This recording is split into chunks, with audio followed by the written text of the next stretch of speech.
Hey guys, my name is Faustina Gorham, and I'm just a 24-year-old girl who has fallen in love with the writings Jesus gave to his servant of God, Louisa, the writings he calls the Book of Heaven, the call to the creatures to the order, to the place, and to the purpose for which they were created by God. In these writings, Jesus describes the state of union with God that Adam and Eve had before the fall. And in these Vatican-endorsed writings, Jesus tells Louisa that now is the time in history for mankind to not only be redeemed, but to be completely restored. He tells Louisa that he has chosen her to be the first soul born in original sin, to be able to enter back into the state of original justice, and that after her, any of us can enter once again into this great gift as well. The state of not only doing God's will, like the saints before us, but to be able to take the next step and live in his will, which is the state of union with God that the souls in heaven currently enjoy. But now we can have it on earth too. On earth as it is in heaven. On earth as it is. Does that sound like a particular prayer that the church has been praying for the past 2,000 years? It is. Jesus tells Louisa that this gift of living in the divine will is the ultimate fulfillment of the Our Father prayer. Thy kingdom come, thy will be done on earth as it is in heaven. That prayer will not be prayed in vain. It will come to pass, and it has already begun to come to pass in Louisa and in the souls after Louisa who take hold of this gift. In these writings, Jesus teaches us all about what this state of union consists of, how to dispose our hearts to be able to enter into it, and how to conduct ourselves in it. I found these writings just about exactly 4 years ago to this day, and they have radically transformed my life. The gift of living in the divine will is the reason for my invincible joy, and I feel called by God to shout it from the rooftops. If you are new to the divine will, I would suggest you watch my introductory videos I made before this one, because I made these videos intending for them to build off of each other. There are links to them in the description. This video is going to be especially building off the last video I made about the rounds in the divine will. Understanding what the rounds are, I believe, gives a great background to be able to understand more deeply the topic we're talking about today, because it's a little bit more deep. But this is about how to repair and redo acts in the divine will. What does Jesus say when he tells Louisa to repair and redo acts? What does Jesus say when he tells us to repair and redo acts in the divine will? And what does it mean to redo heinous acts, sinful acts that were done in history? Stay tuned to find out. We're going to start with a reading from Volume 35, October 19th, 1937. When we created creation, we also loved ourselves. So we loved ourselves in stretching out the heavens and creating the sun. It was the love for ourselves that moved us to create many beautiful things worthy of us and inseparable from us. And then later it says, when we created man, the love for ourselves became more intense, and as we loved ourselves in him, our love reproduced our life and likeness in the depth of his soul. And so, yeah, that kind of, there's a distinction there. We can see how, yes, God is inseparable from his creation. When he put out creation, his life, like the life of his will, sustaining those things, it does contain God, but it is not God himself, but in the depth of man's soul, when God created Adam, and of course this is like Adam before he fell, like God's actual life was reproduced. He was bilocated. He created himself just as he created himself when Jesus pronounced the words of consecration over the host, right? This is his real life operating in Adam. This is kind of a side tangent to where I was going, but I think this is important. There's another writing that goes into how God's presence is different in a soul that lives just in grace, like the sanctity of the saints of the past, and a soul that actually lives in the fullness of the divine will. And it kind of relates to this topic of how does God exist in all creation? Like, how is that not pantheism? How is it? And what is the difference between his presence everywhere? Because God is present everywhere. I've once heard it said, like, by a theologian, God is present in a stone, but he is more present in a bird, right? Because that bird has a soul, actually, a bird soul, the breath of life, and it's not a rational soul. So the bird is not made in the image of God, but like that bird has a life. Like, God is more present in that bird than he is in the stone. And move up further up the chain, God is more present in a person than he is in a bird, just like a baby who's born, not baptized, like not living in the divine will. God is more present in that baby than he is in that bird. And move further, God is more present in a baptized infant than he is in a baby that is not baptized, right? And because the sacrament of baptism infers grace upon the soul, and God's grace brings with it like the temple of the Holy Spirit, where the Holy Spirit can dwell, right? And the Trinity can dwell, although not in the same way that the Trinity dwells in the Eucharist, right? You would look at a baptized infant and you would look at Jesus in the Eucharist, like perfectly innocent baby, baptized, Jesus in the Eucharist. Jesus is more present in the Eucharist. God is more present in the Eucharist than he is in the baptized infant, right? But a baptized infant versus like a canonized saint, right? Like even like while the saint was still on earth, like so Saint Francis near the end of his life, God was more present in Saint Francis than he was in that baptized infant, because like the grace had grown and grown and grown and grown and grown to perfection, and like the graces of all the other sacraments. Saint Francis had, like, through his cooperation with grace, he had expanded the capacity of grace in his soul. He had expanded his soul to like contain more of God, right?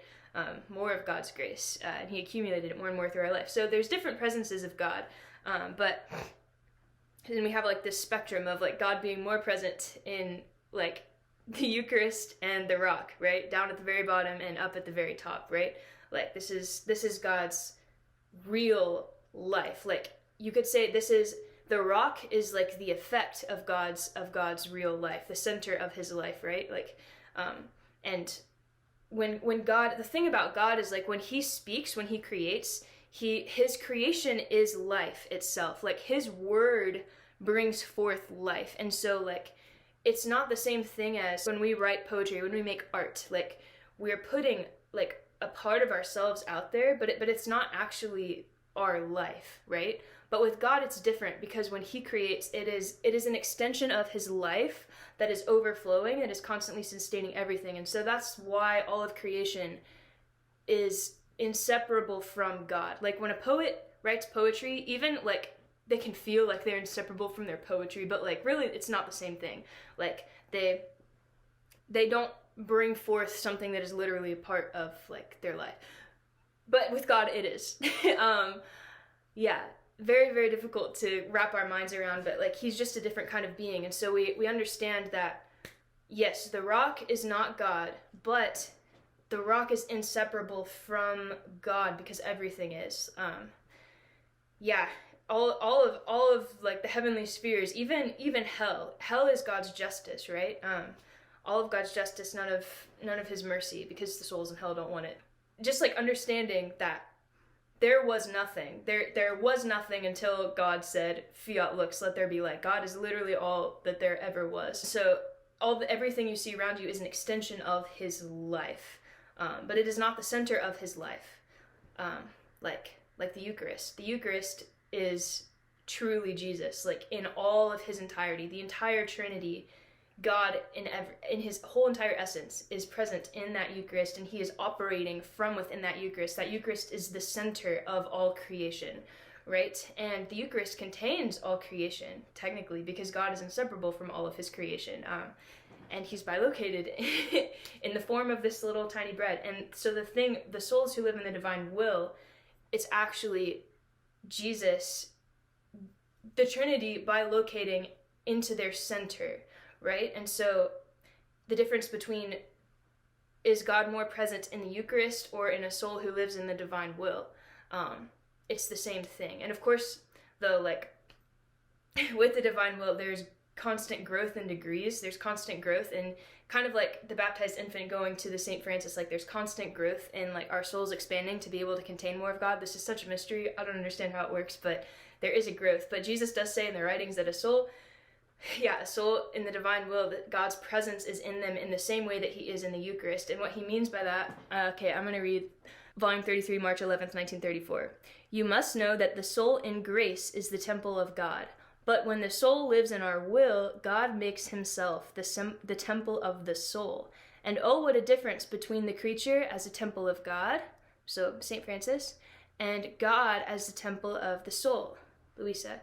The second temple, that is God, temple of the soul, is not exposed to dangers.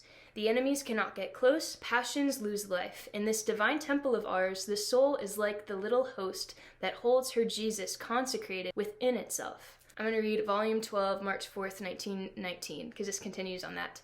Your heart is the center of my throne on earth, you Louisa. And from this center of mine, I look at the world. One who lives in my volition, will, is capable of containing all of me as the place of my center.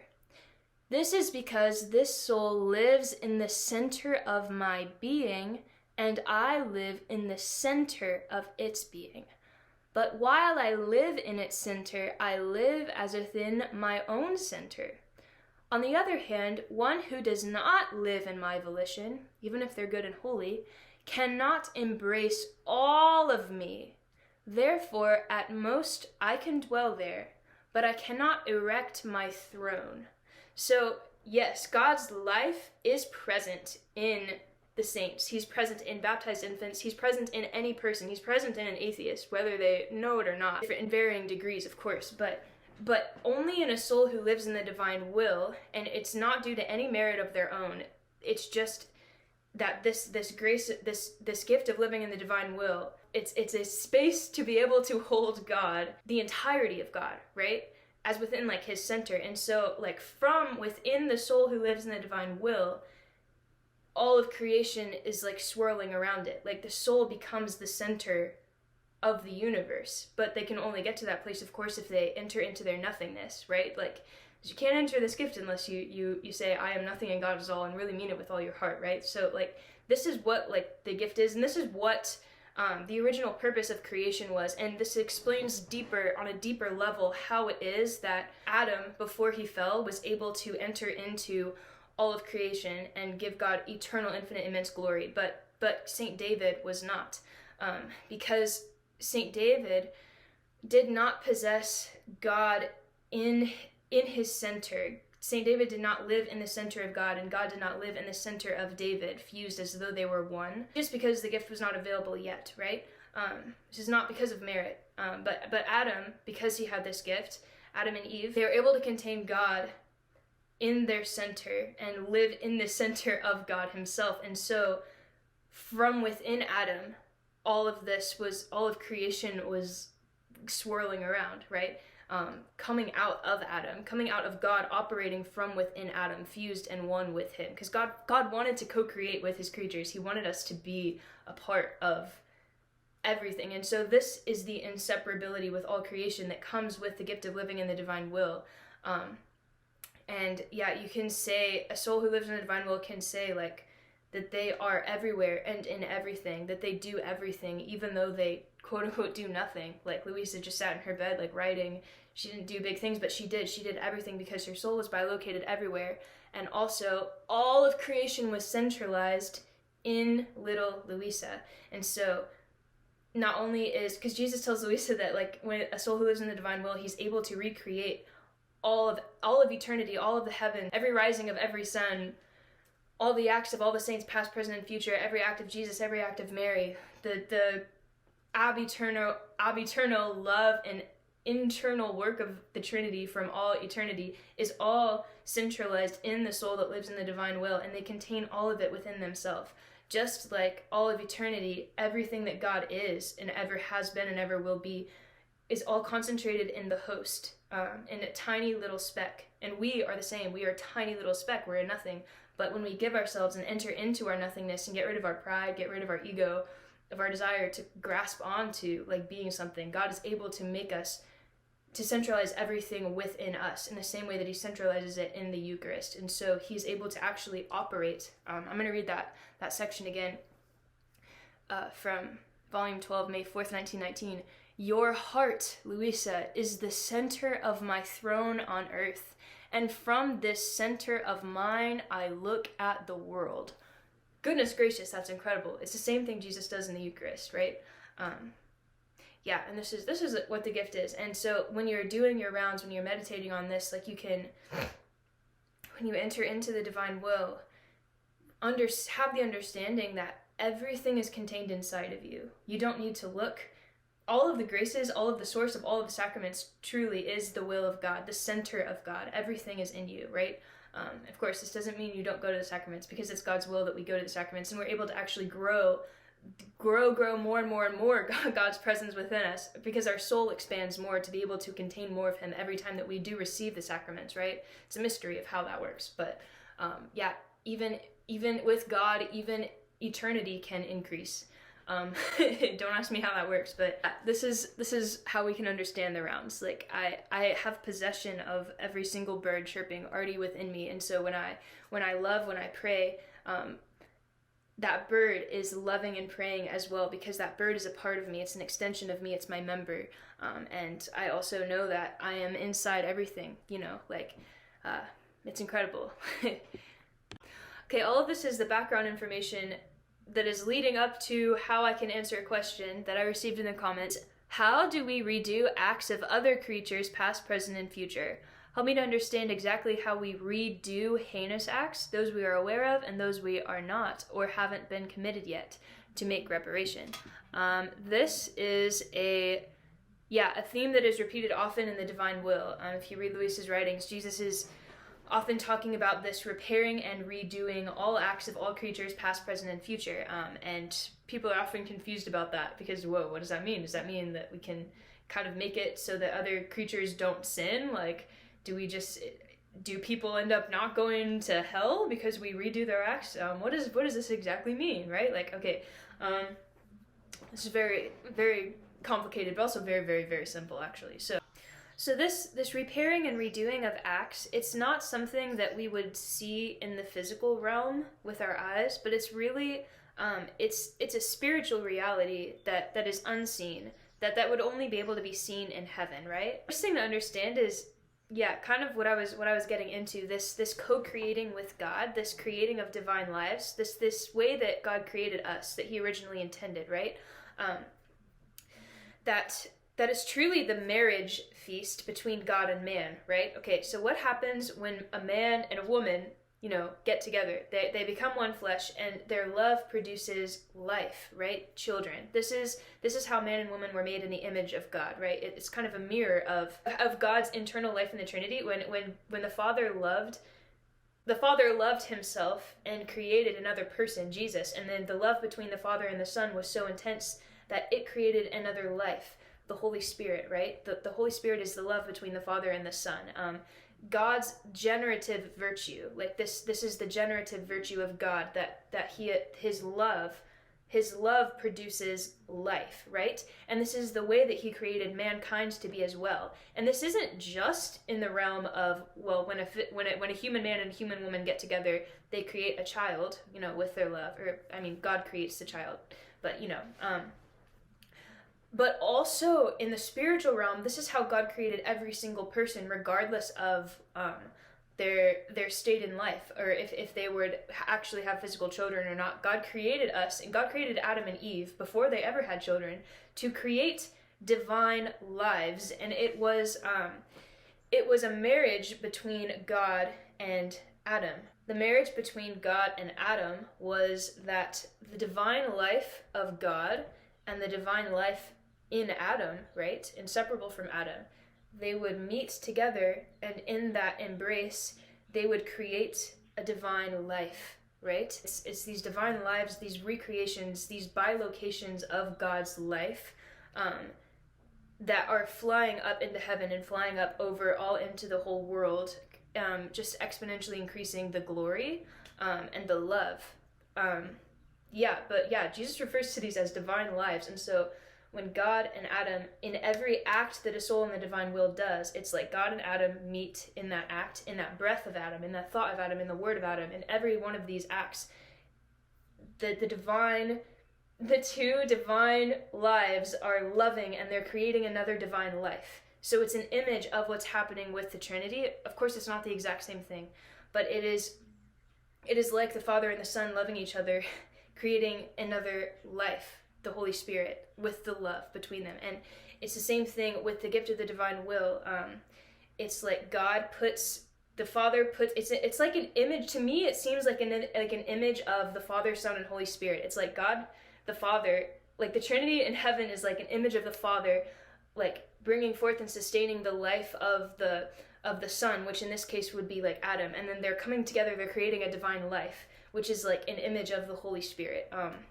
I don't know, this is kind of like my own, I don't know if that's correct, but I don't know, it's beautiful. It's a beautiful image that like I'm seeing. And so this capacity to generate divine lives, to reproduce the life of God himself, was given to man. This is really the fullest extent of what it means to be made in the image of God. These divine lives that are being created. These divine lives that are being created by virtue of man living and operating in the gift of the divine will. And so this is more along the lines of what we're doing when Jesus talks about repairing and redoing acts, repairing and redoing even heinous acts, sinful acts, or good acts, the lives of the saints, and just any act at all that wasn't done in the divine will. What that really means, we're going into that act and we're doing what the creature should have done if they had lived in the divine will, because this was God's original plan. There's a certain amount of divine lives that God wanted to be recreated, in every act of every man, and also of man going into all created things and reproducing that divine life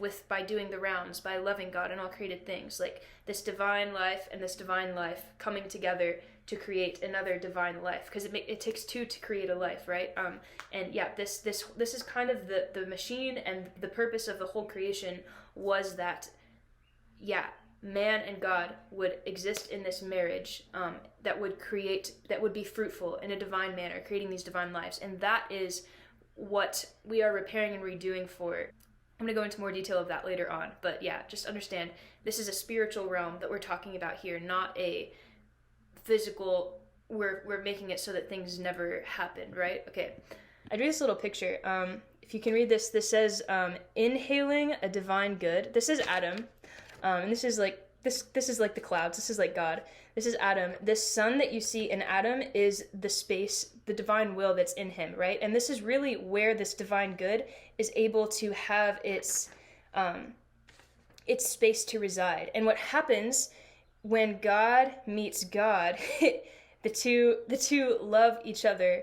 And of course, in this case, it's God fused with Adam. The two love each other, and then they create a divine life. And so I wrote divine good inhaled, divine life exhaled.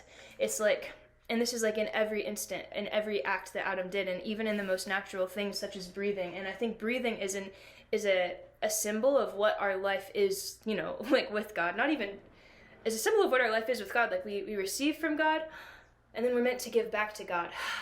Like God's constantly sustaining us, and we're constantly giving back to God, and it's just continuous exchange. That's why he created breath the way that he did. Every way that our body operates, everything in creation was meant to be an expression of how the soul relates to God, of how we are to love him. We are meant to receive our breath from our oxygen from him and give it back up to him, right? This is something that Jesus refers to in the writings as prime motion. Like God's divine will is the prime motion of everything, and everything it's a give and a take, right? So yeah, for example, the breath is a symbol of it. It's like God's will is sustaining the breath. The man is receiving the energy to exhale from the inhale that he takes, right? And it's the same in the spiritual realm. And it's the same in actually every action that creatures do, like be it physical, be it in the world, or be it a spiritual action like thinking. God's divine will is actually the motor. It is the prime motion. It is I think of it as the battery power. God's divine will is the battery power for man to do anything at all. And this is relating to souls in the divine will. This is also relating to souls not in the divine will. And man is free to use that battery power however he wants to, right? But he can't do anything without God's divine will. So even when creatures sin, when Adam sinned, it was God's divine will battery power that he was using to do that sin, right? And yeah, God leaves us free to do that. But that battery power behind the action that man does is called the prime motion, I believe. This is how I understand it. It's the prime motion, it's the divine will operating, sustaining everything, and we are free to use God's will, God's will in motion, his volition that is sustaining us. We are free to use that battery power, you could say, to do whatever we want to do, to drive wherever we want to go where he's calling us to go, or to not go where he's calling us to go, right? And it's that image. It's that image of breathing, that receiving. The inhale is like the prime motion, receiving the divine good, and then exhaling is like the what do we choose to do with that action, right? So to further illustrate this, I drew another image. I expanded on my original image. I drew a little apple and a divine life being a dove, a symbol of it. I drew a bunch of these, and you can see it. This divine light in Adam, the divine will in Adam, is increasing in every act that he does. Each of these lines, these vertical lines going down, it is God sustaining Adam in an act. So these are all the acts that Adam is doing, and this is really an image of time. Because remember when I was talking earlier, when I was talking about the rounds, about how God lives outside of time, but he created time so that all of these divine lives could be created, and so that man could experience this growth, because it's beautiful and it's amazing. So this is why time was created. And so in every instant is a new creation. Every instant is God giving forth a new act for Adam to do. And so this is very deep, but it's also very simple. So this is every instant of Adam's creation. This is the divine will, the prime motion, the battery power, going down to Adam, you could say. So God and the divine will and Adam meeting, and when Adam reciprocates it, then it creates a divine life that flows back up into heaven. And I drew a heart to symbolize it, right? And so then the next instant, God's divine will, his prime motion, Adam receives it, and it creates a divine life. God deposits his prime motion into Adam receives it, it creates a divine life. And it's growing, and the divine life within Adam, as you can see, is also growing. The more and the more acts that he does in the divine will, the more that he receives this prime motion of God into his center, which is really God's center, which is the divine will. It's growing and it's creating divine lives that are not only like flying up into heaven, but they're also, because of this inseparability with all creation, this divine love. And I should have drawn the hearts getting bigger too, because that's how I picture it too. This divine love is ever increasing, and the divine life in Adam is ever increasing as well, and it's also ever increasing in all of creation. And so all of creation, it's meant to be like a depository of this divine love, of this divine life that Adam is inseparable from, that God is inseparable from, and that is all concentrated within Adam, within God, in the center. This divine love is ever increasing. It's flowing back to God. It's also radiating and expanding and exploding in all created things. And it's invisible, right, to the naked eye. Yet I don't know. Somehow I think you can see it. Like creation glows. Okay, so yes, we have every act, every instant of Adam's life, he was creating divine lives when he was living in the divine will, until that fateful day when he said no to receiving the prime motion of God, when he did not cooperate and receive the divine act like he was supposed to. So as we see here, this is finishing off like the other drawing, the divine fruit, the prime motion that God is wanting to deposit into Adam's soul. He reciprocates it with divine love that's ever increasing, ever growing. The inhale and receiving, and exhale, giving back to God, receiving, giving back to God, until one day God said to Adam, this particular fruits, this particular prime motion that God is wanting, that the divine will is wanting, is that Adam would deprive himself of the fruit of the tree of the knowledge of good and evil for love of God, right? And instead of receiving that act into his center, Adam knowingly he said no. He said, I don't want to receive this prime motion into myself. I don't want to receive your love and create a divine life, which he didn't say all those words, but that's basically what he was doing. And so he hid himself, and he said no. and he broke himself, in doing that, he broke himself off from the life of the divine will. It no longer lived in him in that act.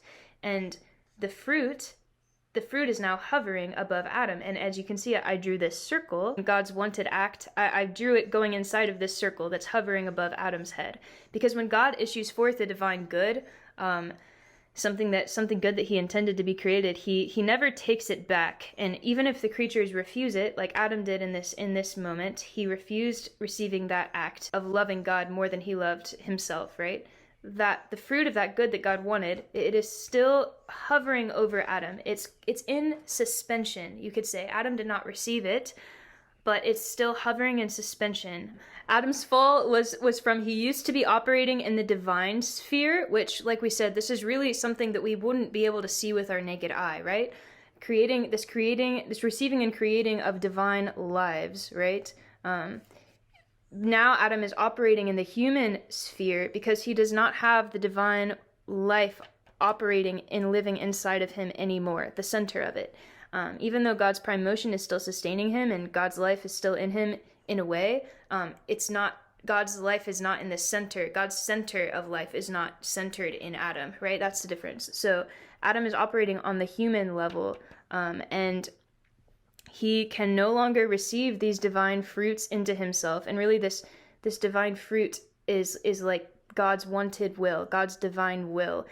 Adam can follow the divine will, and if you see, I drew images of a broken heart. This is a heart that is pierced by a sword and it's bleeding out. And this is you could say like what God is feeling when he is breaking God's heart. So this is the moments after the fall.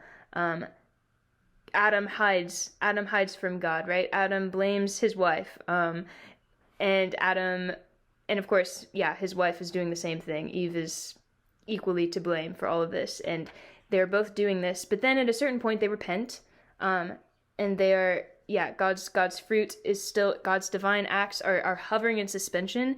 Adam's not able to receive them within himself, but he is still able to receive kind of the radiation of those acts, which is the grace of repentance, the grace to do good actions. And so you can see this heart, Adam is now doing good actions because he repents, and Jesus tells Louisa he never sinned again. And so he is still utilizing this fruit, you could say the radiation, the effect of what that divine act would have been, should have been, but it's actually hovering in suspension over his head. He's not able to actually receive it into himself because he doesn't have the divine will in himself, but he is still able to do good and holy things, right? And so that's why there are hearts that he is creating. But these hearts, this love that Adam is creating, it is no longer divine love. It is human love, because it's as though Adam and God, they're divorced now. So they can no longer create divine lives like children. They can no longer be fruitful. And this is the heartbreaking fall and separation that happened, that it's like they're sending love letters from across the sea, but they can't be together. They can't have that marital embrace, of creating divine lives, of being intimately one, right? Adam can only love God with human love and like from afar. And this is the plight of all humans. And so what has happened is this is every single human. If they sin, then it's a divine life that is broken, that is utterly trampled upon, that is suffering. And if they don't sin, it is a void in creation, and it is a divine life that God is not receiving. So God is issuing forth, he's doing his part. God is doing his part. He's putting forth all of these potentialities of divine lives being created in his will that is wanted, in his prime motion for the creature. But these divine lives are not being returned back to him. Even if the people who are even if the people that are doing his will are saints and they're doing good and holy things, it is still human love. This is on the human sphere, because this is the only sphere that any creature was ever able to operate on after the fall in the garden, except for Mary, of course, and she never fell. Mary was able to create these divine lives and operate in this way, and this is a gift that was given back to Louisa. And so now Louisa is able to enter into the sphere into this divine sphere that Jesus and Mary were both operating in, and that Adam and Eve were operating in before they fell as well, if that makes sense. And so there was a few things that had to happen before man could enter back into this divine sphere of operating in eternity. Just by justice, we know that Jesus was needed to come and repair for us, to make a perfect reparation to the Father for all sins. He took all sins upon himself. He was a savior, he was a Messiah, and he had to be a spotless lamb, right? Spotless, and he had to be divine, because really only a divine person would be able to repair for a divine fall, right? A divine offense that is given to the infinite one, right? And so Jesus came on earth, and he not only redeemed us, he not only paid the price for all of our sins, which really what that would be is Jesus came and he felt the effects of humans trampling upon the divine will that has given them life, which basically, going back to that analogy, that he repaired for and felt the effects of suffering for every time any creature, past, present, and future, used the divine prime motion battery power to trample on it, basically, to not only not do good human acts that the divine will was wanting for them to do, but to use that battery power to trample on God and to crush him. And that's a death that Jesus had to feel, that the divine will was experiencing in all creation. It was death every time that we sin, and Jesus had to feel these deaths, not just in the Garden of Gethsemane and during his passion, but he was actually experiencing these deaths like all of his life, because he was repairing for every single creature, past, present, and future, every single time that they sinned. And not only was he having to repair for every single time that creatures sinned, Jesus also had to repair and redo, although he didn't have to experience excruciating pain for repairing for the good acts that were human, that were done. But Jesus did have to enter into this divine sphere, and he had to receive, you could say, the prime motion that was wanted by the Father and create that divine life for every single one of these things, even if the creature did the best that they could with the capacity that they had. So Jesus even had to enter into all of the acts of the saints, even the saints that were doing certain acts just exactly how God was wanting them to. They still didn't have the ability to enter into this divine sphere and to create divine lives. And so that's what Jesus did. And in the writings we can see Jesus tells Louisa that during his 30 years of private hidden life, this is primarily what he was doing. He was redoing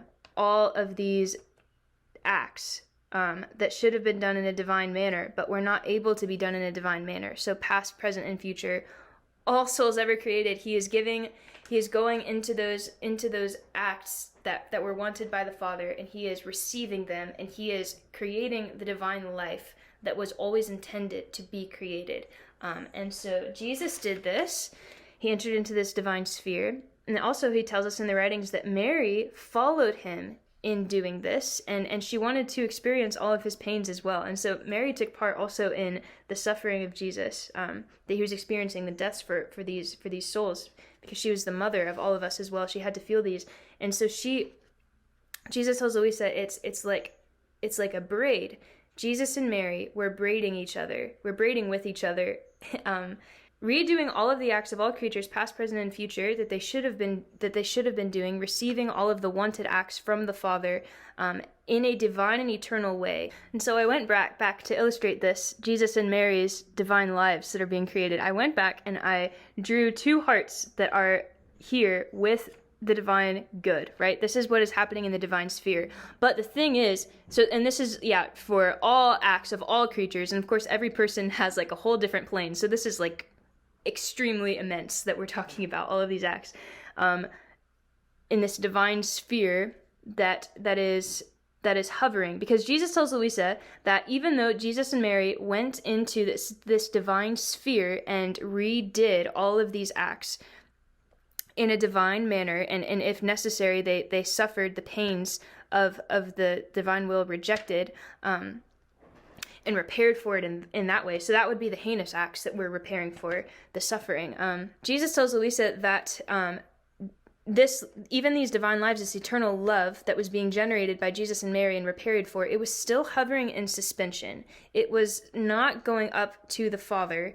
And of course, all of this is outside of time anyway. So in a mysterious way, it actually always was, because this is just the time, and this is what the Father sees as outside of time. So this is a huge mystery. But anyway, it was in suspension until Louisa came, because Jesus also needed, just like for justice, like what was necessary for the human race to be redeemed was first, okay, we had to have the perfect, the sinless God himself come in and repair all these acts. And then linked to him is Mary, one who is able to be up in that sphere of purity, of being immaculate, right?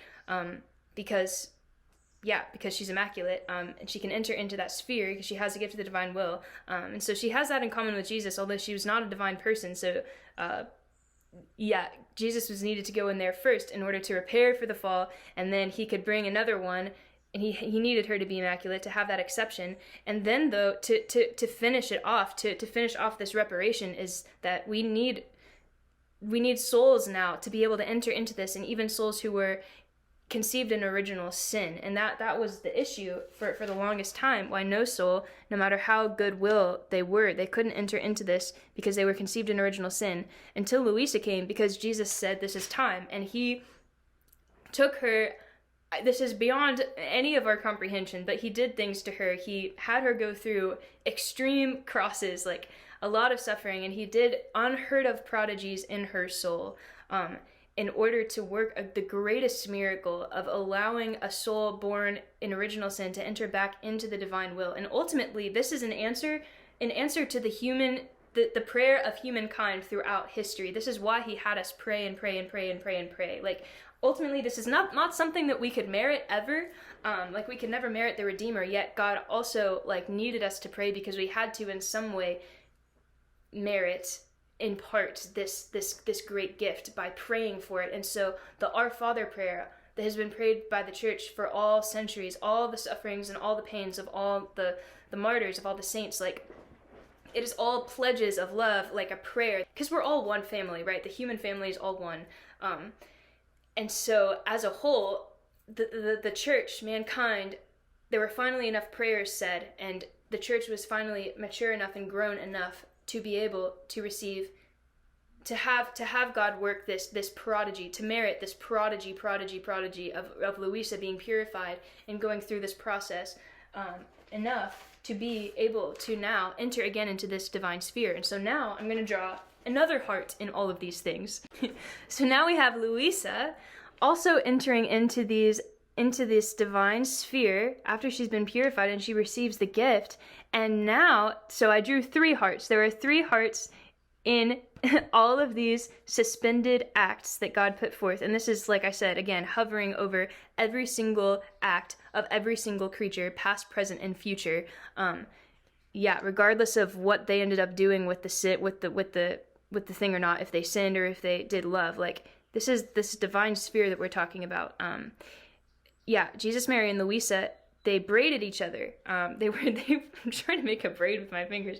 They were braided with each other, and in every act. And so we have the divine one, the infinite one that was needed to pay the price for that infinite fall. And then we have Mary, the pure, the immaculate one, who was born of the human race, who ultimately, so these two link with each other. They have being immaculate in common. And then we have being born of the human race, being a creature. Mary and Louisa had that in common. So it's like they were linked to each other. Like, this one is similar to this one, is similar to this one. They have one thing in common. But so now this is why, by justice, Louisa is able to enter back into this sphere. And she being born in original sin, Jesus tells Louisa that now any soul born in original sin, by virtue of her entering in, any soul can now do that, because we are all one family. We're all the human race, and we all benefit from all the pains that Louisa had to go through of being molded and transformed to be able to enter into this divine sphere. But of course we know it's not the same for us. Like, we don't have to go through the same excruciating molding that Louisa had to go through. We do have to dispose our hearts and empty ourselves to be able to enter into the divine will, but Jesus tells her it's a lot easier for the copies to be made than for the original to be made. So yeah, it's a huge gift. Louisa is a huge gift for us. We don't have to go through what she did. But yeah, so this entering into the divine sphere, when they were braided, when Jesus, Mary, and Louisa entered into the divine sphere, it wasn't until a soul who was born of original sin, that common stock is what it's referred to, Louisa. It wasn't until she started entering into this divine sphere that these acts, this love that Jesus and Mary and now Louisa, this divine love that was being produced by virtue of their gift of the divine will, it wasn't until Louisa entered in that this love that was in suspension in that sphere was actually being released back up to the Father. And I believe that the reason for this was, just like the order of God, that the justice that was necessary, that, going back to the links of the three braid, like we have, to get us there in the first place, we have the divine one, the infinite one who repairs for the infinite offense, and we have the one that was conceived immaculately, she's the exception, and then we have the one who links on, who is actually of common stock of the human race, actually entering into these acts. And so all the love was being held in that divine sphere in suspension until the one born of common stock entered in, and that's when the love that was in suspension that Jesus, Mary, and now Louisa had in this braid is now being released back up to the Father in a divine manner. And I believe this is because this is the entire human race that is being being repaired for. This is the fall of the garden. Like, this is a soul being born in original sin, once again entering back into this sphere. That is when the job is done, right? And so I believe that is why Jesus left all of this love. He did all the work. Jesus did everything.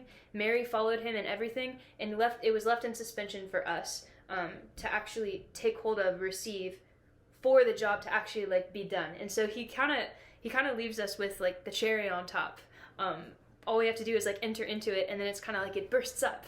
So now we have, regardless of whatever the heck is going on down here in the human sphere, we have the Father not seeing any of this, but Jesus coming in, feeling that pain, taking it, Mary coming in, feeling that pain, Louisa feeling pain, taking it. We have in the divine sphere, the Father is seeing, going up to heaven, divine lives, the purpose for which he created human nature. And so really what the Father is experiencing and what all of heaven is experiencing is this reality, this seamlessness that, and of course this trans-temporality, you can go back in time, you are able to bypass time and space. So Mary, Jesus, and Louisa, they hooked on to Adam's last act that he ever did. They went into that act and they repaired it. I'm going to draw that real quick. They repaired, Jesus, Mary, and Louisa went into that act that Adam missed, and they didn't miss a beat, though. They repaired that divine life that should have been given to the Father, and so everything is perfect. Everything is being repaired for divine lives. Creation is singing again, like it was always intended to. These divine lives are being created and generated, and goodness, you can't even see what's going on in this human sphere, right? Because this is really what matters. This was never even intended to be, but this was the reality. But now this is what we can now enter into. And so, by virtue of Louisa being born in original sin, we can now enter into this if we dispose our hearts properly to be able to enter into it. And this was something that was confusing for me at first, because I was like, well, why? If Jesus is telling Louisa that there is a certain number of acts that need to be repaired for, that need to be repeated in order for the kingdom to come on earth, right? But I was saying to myself, well, if Jesus and Mary and Louisa already went back and they did the entire thing, they went in this whole sphere, wouldn't that mean that every single act has already been repaired for? Why would not the kingdom come? And what came to me, what I've come to understand is yes, but with God, things can always be repeated. There's a certain number of times that this repairing and redoing that Jesus, Mary, and Louisa, these divine acts that were being done, they need to be taken hold of and glorified and redone again and again and again and again and again. Because if you think about it, we're talking about what was originally intended to happen was that every single soul in the entire universe, past, present, and future, would live in the divine will, would have this capacity to do the rounds in an infinite eternal way, to be able to give God infinite eternal glory in every instant, and that's just like very, very exponential. And to have only 3 people ever like doing that, that's not the purpose for creation. Like the purpose of creation was way more. And so the thing is like with God, we can take Jesus's acts, we can take the acts that Jesus did in redemption, and we can, like, since we possess them, we can give them back to the Father again and again and again and again and again. And it's not that he didn't do the job perfectly the first time, he did. But with God, in the infinite mystery of God that I don't understand, everything can always grow.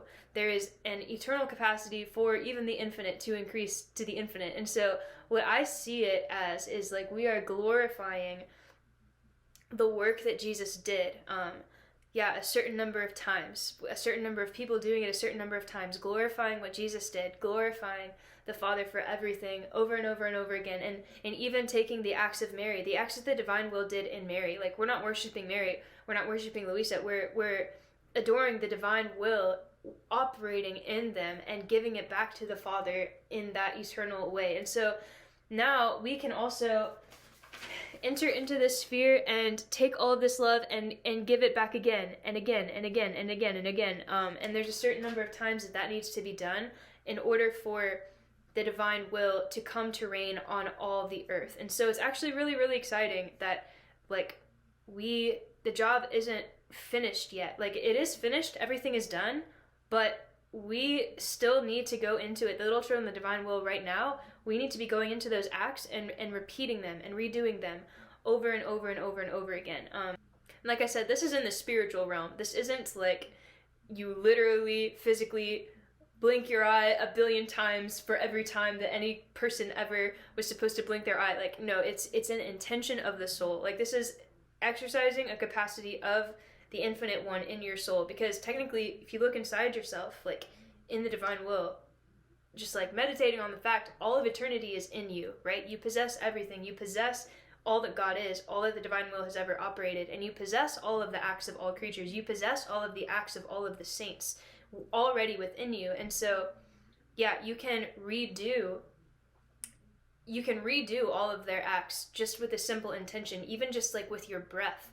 Like, you can repair and redo every single act, past, present, and future, and covering it over and over and over and over and over again, because you have the infinite, eternal God doing it inside of you. Like, it's not you doing it. I mean, it is, because you're fused with him, but it's really his power. It's him that's doing it. And a lot of this is so above like my head of how this really works.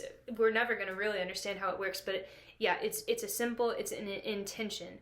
There's not a right or a wrong way to quote unquote pray the rounds, or a right or wrong way to repair and redo acts that were sins, or to repair and redo the heroic acts of the saints.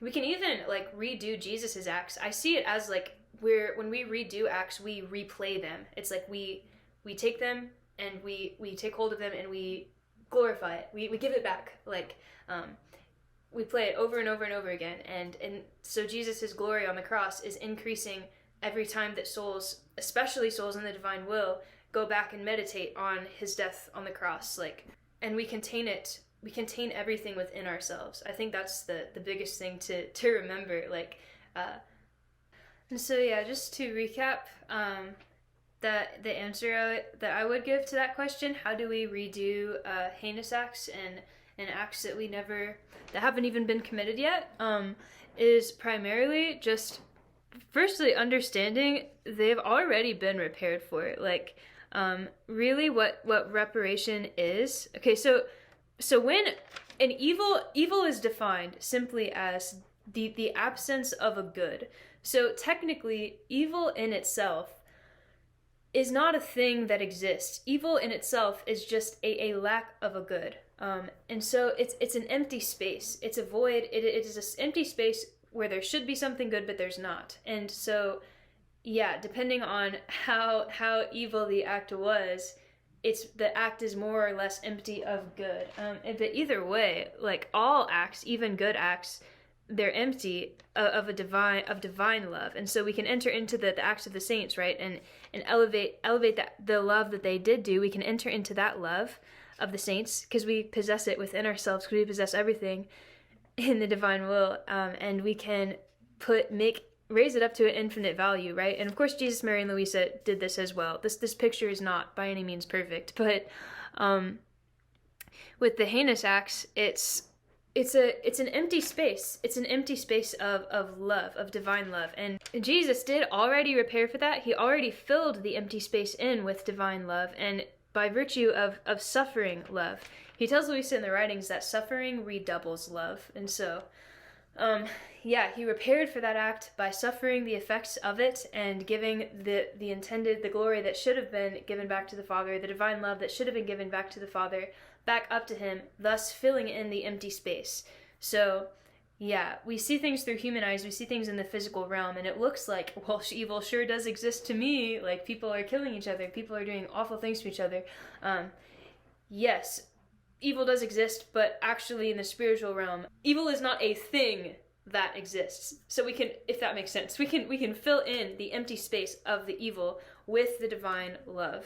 And so, they say, there are mystics that say that, like, people in hell, it's like they are so thin. It's like they become almost invisible, and like, it's because they're losing, they are so empty. They're so nothing. They don't have the goodness that they're supposed to contain. It's like they turn into a black hole of nothingness. And like, for souls in heaven, it's like everything is so full, everything is vibrant and like bursting and radiating. Like that is the goodness, the love. And then hell is the absence of the good and the love. Like, and so it's very easy to repair for evil. All we have to do is turn on the lights, right? And darkness goes away. All we have to do is fill in those empty spaces with divine love, and the evil ceases to be evil because the love is filled up and repaired for. And like we said, this filling in the void, Jesus, Mary, and Louisa, and the little children of the divine will, also like going into these acts, repairing for all the acts past, present, and future. It's for all souls, even the souls who don't choose to go to heaven. And so, when we repair for evil actions, it doesn't actually change the effect of the person's free will. That can never happen. It's just that heaven is now being filled up with the divine love that creature that chose to go to hell should have given back to God, right? That should have like brought that glory and that love up to heaven. That divine love is still being created. That outpouring that the Father issued forth, the inhale, is being exhaled.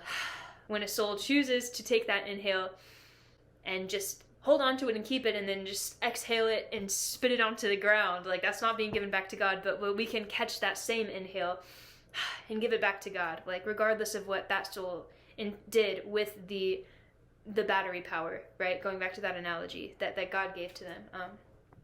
That's what it means to repair and redo acts. It really means to me to fill in the voids. We don't need to understand everything, but we understand that everything is within us, and it's Jesus who's doing this work from within us, this repairing and redoing. And it's so exciting, like I said, that we're being called to live in this time right now, because the thing is, we're not waiting for the era of peace to come. Like, this isn't something that we're just sitting around like waiting for. It's actually up to us. It's up to the little children of the divine will to enter into those acts and to be very intentional about doing our acts in the divine will, about always being attentive. I made another video about how to grow in the divine will, and how important it is to not cloud up the divine will operating from within us, like radiating this divine life. And really, the divine life within us, the Trinity is always repairing and redoing these acts without, even to our unawares most of the time.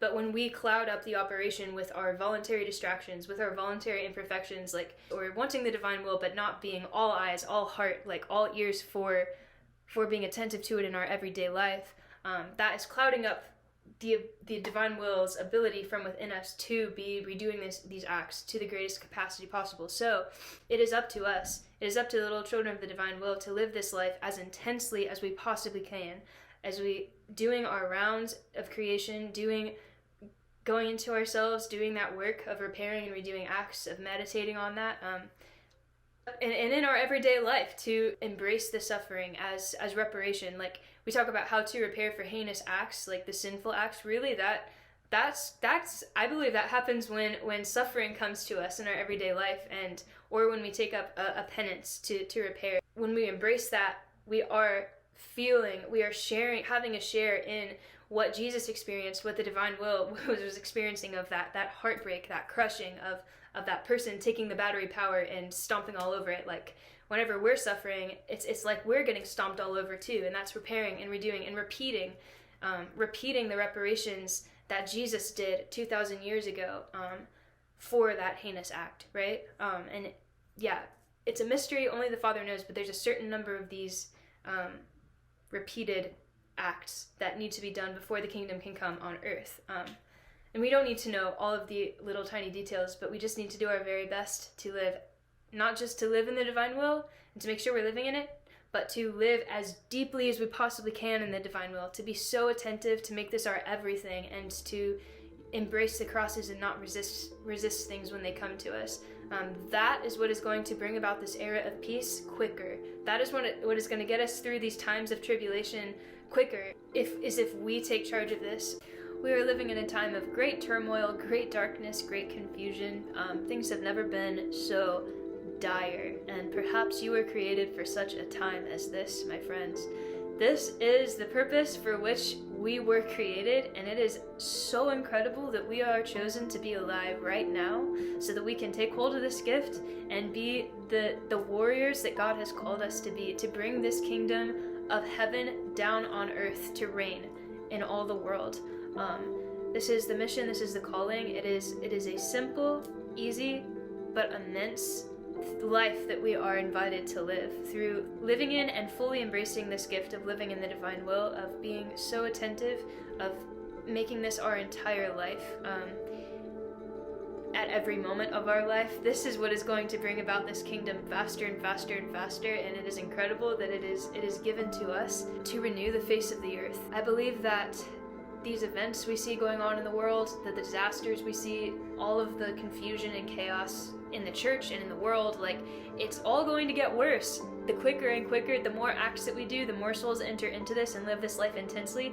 It's like, I see it as the divine kingdom is being built brick by brick, divine act by divine act, and with every single brick that is added to that kingdom that is in the spiritual sphere that we can't see, with every brick that is added to that kingdom, and a brick from this world that is run by the devil, it is taken down. Like, this, it's crashing to the ground. We see it happening before our eyes. We're about to head into World War III probably, and the thing is, though, that it's really a great sign when we see the earthly kingdom collapsing, when we see things even get really, really hard, and we're going to have to live through really hard things, but just realizing that the kingdom of Satan is being torn down right now so that the kingdom of the divine will be everything. And yeah, it's in construction right now, and I believe that it will come to reign in our lifetimes. But yeah, it's up to us to make it happen, so let's not let this pass on to the next generation to be their responsibility. Let's take hold of this so that the next generation can be born into an era of peace and not have to go through the darkness. Let's give this everything we possibly can.